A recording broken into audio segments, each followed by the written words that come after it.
Hello everyone, judiciary by PW के platform पर आपका स्वागत है। I am Apurva Purohit. आज के सेशन में हम लोग सुप्रीम कोर्ट के एक ऐसे ऐतिहासिक जजमेंट के बारे में बात करने वाले हैं जो कि डीएनए सैंपल से रिलेट करता है। कैसे डीएनए सैंपल्स को कलेक्ट किया जाएगा, कैसे इसे स्टोर करके रखा जाएगा, कैसे फॉरवर्ड किया जाएगा, कितने समय में फॉरवर्ड किया जाएगा, कब ये डीएनए सैंपल एडमिसिबल एविडेंस हो सकता है, इसकी एविडेंशियरी वैल्यू क्या है, क्या इसके बेसिस पर कन्विक्शन होना संभव है क्या, ये सभी चीजें। इसी के रिगार्डिंग सुप्रीम कोर्ट ने न्यू गाइडलाइंस निकाली है और ये जजमेंट अपने आप में प्रेसिडेंट का काम करने वाला है भविष्य के सभी केसेस में।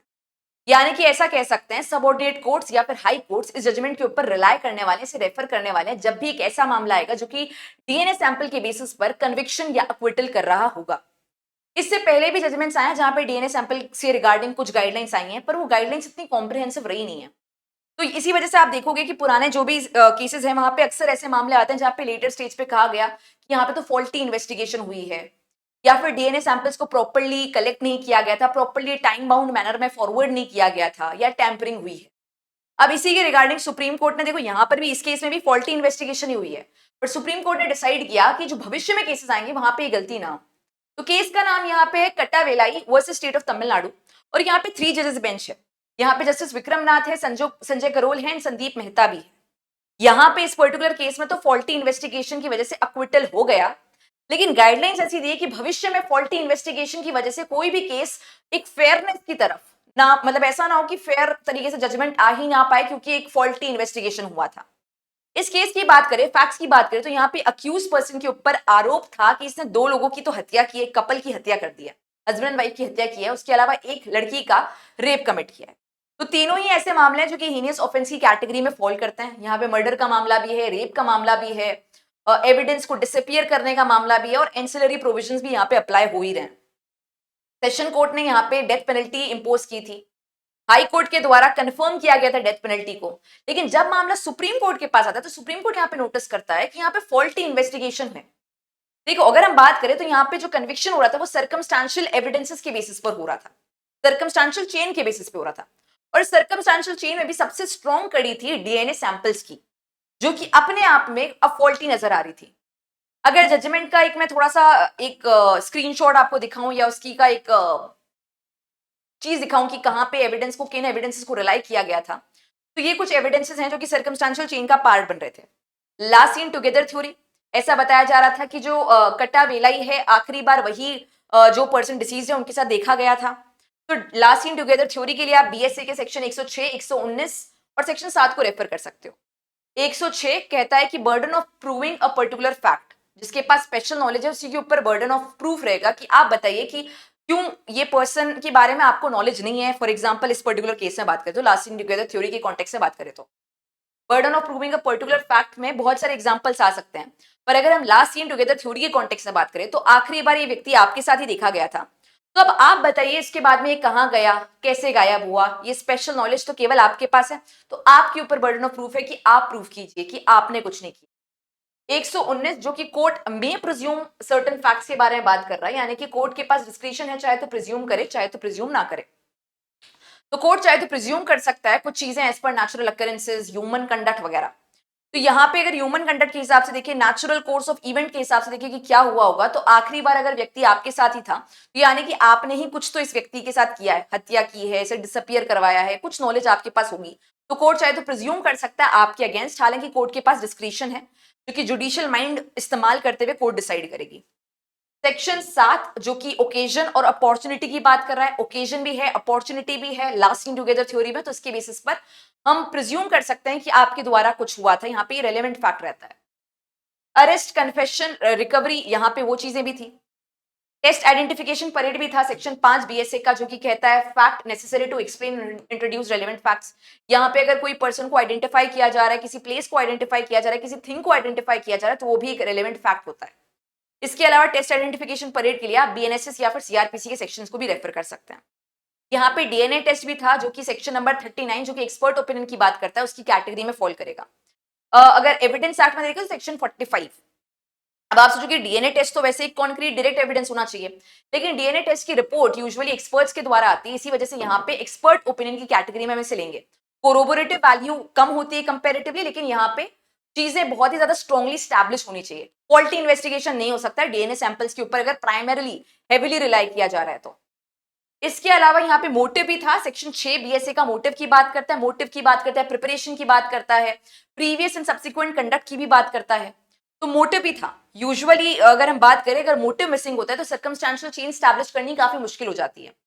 रिसेंटली सुप्रीम कोर्ट ने जजमेंट में यह भी कहा था कि मोटिव ना होना का मतलब ये नहीं है कि सर्कमस्टेंशियल चेन हो ही नहीं सकती है, हालांकि तब भी मोटिव इज एक्सट्रीमली इंपॉर्टेंट। ये सभी चीजें थी, पर प्राइमरली रिलायबिलिटी थी डीएनए टेस्ट के ऊपर। मतलब ये सब चीजें होते हुए भी सबसे ज्यादा वेटेज डीएनए सैंपल्स को दे रखा था। लेकिन अब कोर्ट को नजर आ रहा था कि डीएनए सैंपल्स के टाइम पे काफी ज्यादा फेरबदल हुई है, या ऐसा कह सकते हैं कि कुछ भी चीज सफिशिएंटली प्रूव नहीं हो रही है। अब यहाँ पे पॉज करते हैं और सर्कमस्टांशियल एविडेंस के बारे में बात करते हैं। Sharad Birdichand Sarda versus state of Maharashtra, जहां पे पंचशील प्रिंसिपल्स दिए गए थे, 5 गोल्डन प्रिंसिपल्स दिए गए थे कि कैसे सर्कमस्टांशियल एविडेंसेस की बेसिस पर कन्विक्शन दोष सिद्धि हो सकती है। तो यहाँ पे बताया गया था कि हर एक जो चेन है, हर एक जो फैक्ट है, वो अपने आप में कंसिस्टेंट और कॉन्क्रीट होना चाहिए, स्टैब्लिश होना चाहिए, सस्पिशन के बेसिस पे नहीं होना चाहिए। तो यानी कि अगर कोई डीएनए सैंपल भी प्रेजेंट किया जा रहा है तो स्टैब्लिश्ड हो कि ये एक्स का ही डीएनए सैंपल है। ऐसा नहीं होना चाहिए कि 70% एक्स का होगा या शायद एक्स का होगा, ये चीजें नहीं होनी चाहिए, स्टैब्लिश होना चाहिए चीजों। अब यहाँ पे क्या हुआ है, डीएनए के साथ में जैसे कि मैंने कहा कुछ टेम्परिंग हुई है, जो कि अक्सर काफी सारे आपने केसेस देखे होंगे वहां पे होती है। चाहे फिर आप आरुषि हत्याकांड को देख लो, चाहे आप बहुत सारे रीसेंट केसेस को भी देख लो, जहां पे अक्सर पुलिस के द्वारा कोई ना कोई टेम्परिंग हुई है।